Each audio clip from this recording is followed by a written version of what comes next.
আসসালামু আলাইকুম। কেমন আছেন সবাই? আশা করছি ভালো আছেন। আজকে আমি আপনাদের দেখাবো, আমরা অনেক সময় দেখা যায় ইমেজ ফাইল অর্থাৎ আলাদা আলাদা আমাদের সার্টিফিকেট বা জন্ম সনদ বা বিভিন্ন ডকুমেন্ট এইভাবে আলাদা আলাদা ফাইলে থাকে।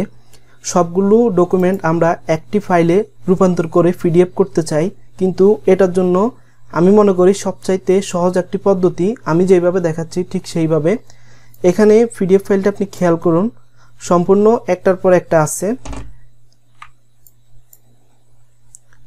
এইভাবে আপনি একটার পর একটা পিডিএফ ফাইল কিভাবে আপনি পেজ বাই পেজ খুব সহজে গোছাবেন সেটাই দেখাচ্ছি।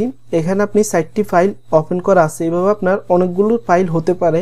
তো এই ফাইলগুলো আপনি কিভাবে খুব সহজে পিডিএফ ফাইল হিসাবে তৈরি করবেন স্টেপ বাই স্টেপ সেটাই দেখাচ্ছি। আমরা এক পেজ হলে যে কোনোভাবে আমরা সেভ দিলে, এটা ধরুন ফটোশপের মাধ্যমে আমরা ইচ্ছা করলে এক পেজ হলে এটাকে পিডিএফ ফাইলে সেভ দিতে পারি, বা মাইক্রোসফট ওয়ার্ডেও একটি পেজ যদি হয় তাহলে আমরা সেভ দিতে পারি। কিন্তু যদি কেউ বলে যে সবগুলো পাতা একসাথ করে একটার পর একটা একই পেজে আপনি পিডিএফ ফাইল করে সেভ দেন, তাহলে আমরা অনেকে আসলে জানি না এটা কিভাবে করব।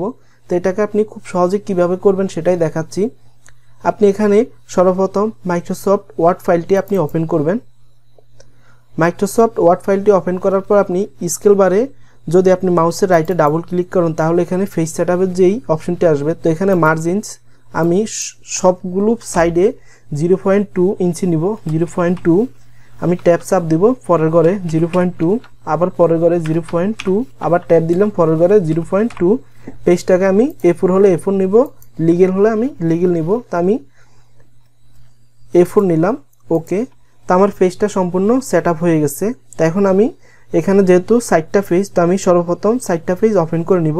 আমি কন্ট্রোল প্রেস করে যদি এন্টার প্রেস করি তাহলে একটি পেজ ওপেন হয়ে যাবে।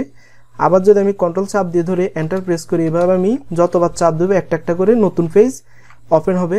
তো পেজগুলো আপনি এইভাবে রেখে কার্সর আপনি যেই ঘরে রাখবেন সেখানে রেখে মাইক্রোসফট ওয়ার্ড ফাইলটিকে একটু কাস্টমাইজ করে ছোট করে নেবেন। তো আমি এখানে সর্বপ্রথম যে ফাইলটি আছে এই ফাইলটাকে আমি টেনে এনে 1 নম্বরে ছেড়ে দিলাম। আপনি দেখুন এটা 1 নম্বর পাতায় চলে এসেছে।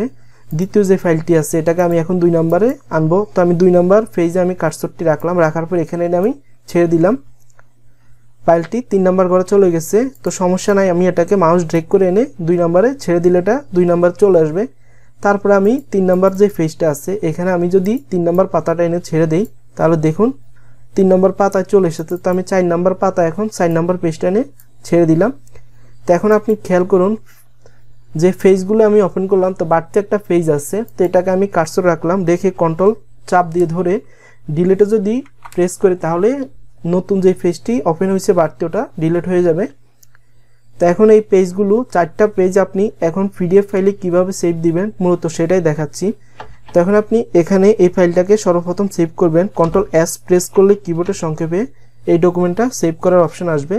তো আমি ডেস্কটপ ক্লিক দিলাম, দেওয়ার পর এখানে আমি ডকুমেন্ট 1 লেখা আছে। তো এখানে আমি যে কোনো নাম ইউজ করতে পারি, যেমন প্রশ্ন লিখতে পারি, PROS লিখে আমি সেভ করে দিলাম। সেভ। এই ফাইলটি সেভ করার জন্য আমি যেই লোকেশন দিয়েছি অর্থাৎ আমি আমার ডেস্কটপে লোকেশন দিয়েছি, আমি এখন ডেস্কটপে যাব, এটাকে আমি মিনিমাইজ করে দিলাম, কেটে দিচ্ছি আমার আগের ফাইলটা। তো আপনি খেয়াল করুন ডেস্কটপে আমার ফাইলটি সেভ হয়ে গেছে। তো এখন আমি একটি পিডিএফ ফাইল কনভার্টার ওপেন করব, অর্থাৎ একটি সফটওয়্যার পিডিএফ উইজ। এই সফটওয়্যারটি মোটামুটি অনেক ভালো। তো আমি এটাকে ওপেন করলাম, দেখুন ওপেন হয়ে গেছে। তো আমি এখানে অনেক ধরনের কাজ আছে, আপনি ইচ্ছা করলে সবভাবে আপনি কাজ করতে পারেন। তো আমি এটাকে ওয়ার্ড টু পিডিএফ করব। তো এখানে আপনি দেখুন একদম নিচে 3টা অপশন আছে। তো এখানে ইমেজ টু পিডিএফ লেখা আছে। তো আমি ওয়ার্ড টু পিডিএফ করব। তো আমি ওয়ার্ডে ক্লিক দিলাম, দেওয়ার পর এখন আমি এখানে যেই ফাইলটা আছে এখানে আমি সিলেক্ট করব ফাইলটা। দেখুন প্রশ্ন এটা লেখা আছে, আমি এটাকে ওপেন করে দিলাম। এখানে যেই প্লে বাটন আছে আমি যদি এটাতে ক্লিক করি তাও কনভার্ট হবে, অথবা নিচে কনভার্ট নাও দিলে ফাইলটি কনভার্ট হয়ে যাবে। দেখুন ফাইলটি কনভার্ট হচ্ছে।